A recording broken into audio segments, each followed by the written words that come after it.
क्या करी हो हमारा आरामना तू एक बेरी बात कर ले रे किया रे बेटा मैया हो भरती पटनामा में आके मुलाकात कर ले रे।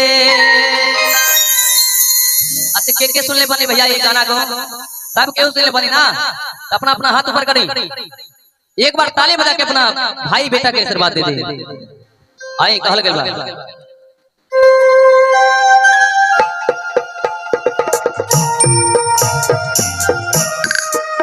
काहे कि छठ पर्व भी आवत बिया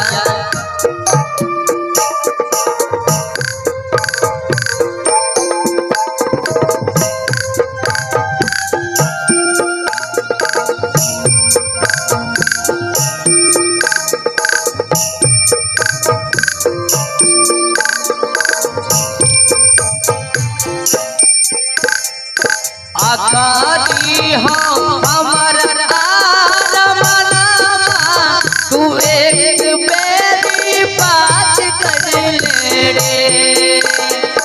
आकाली हो हमर आरामना तू एक बेरी बात कर ले रे। अरे बेटा मैया हो भरती पटनामा में आके मुलाकात कर ले रे। अरे बेटा मैया हो भरती पटनामा में आके मुलाकात कर ले रे। आकाली हो हमारा आरामना तू एक बेरी बात कर ले रे। अरे बेटा मैया हो भरती पटनामा में आके मुलाकात कर ले रे।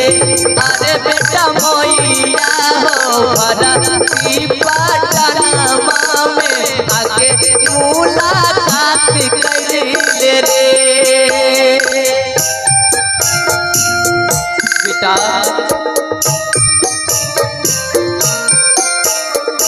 ए बेटा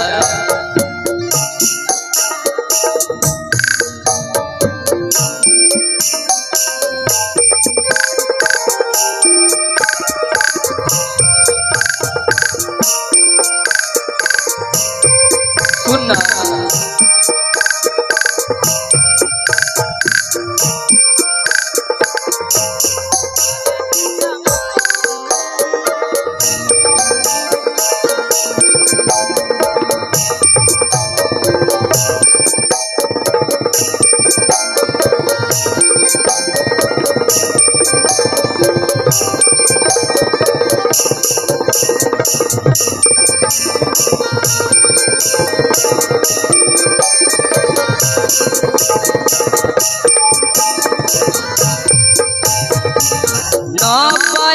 महीना बेटा कोकिया से बाला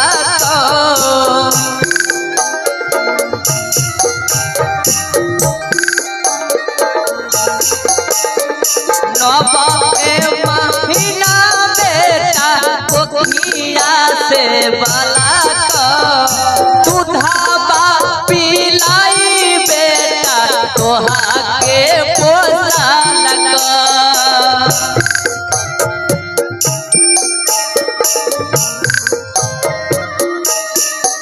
माई कहतिया रे बेटा 9 महीना तोरा कोखिया में हम रख लियो और दूधवा पिला के तोरा हम इतना बड़ा कर लियो, लेकिन आज तू अपना माई के भूल गए, माई के प्यार दुलार भूल गए। बेटा थोड़ा सा भी तो भी ध्यान दे माई के का गुजरत दिया। 9 महीना बेटा गराबा से बाला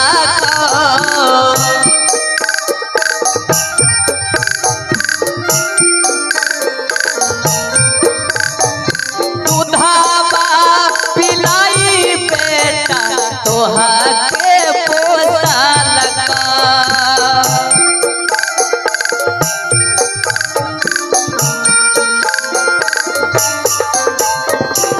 बचतई न हमारो परनामा तू एक बेर बात करिले रे बचतई न हमारो परनामा तू एक बेर बात करिले रे अरे बेटा मैया धरती पटनामा में आके मुलाकात करिले रे अरे बेटा मैया धरती पटनामा में आके मुलाकात करिले रे।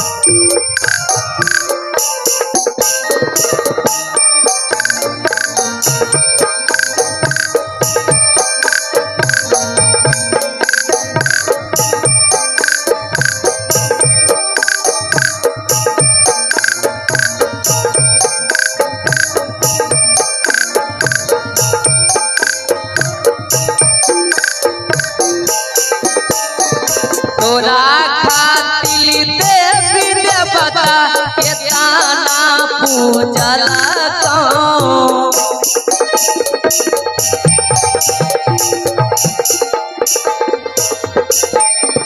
गंगा नहाइल को छाती मैया के मानैल को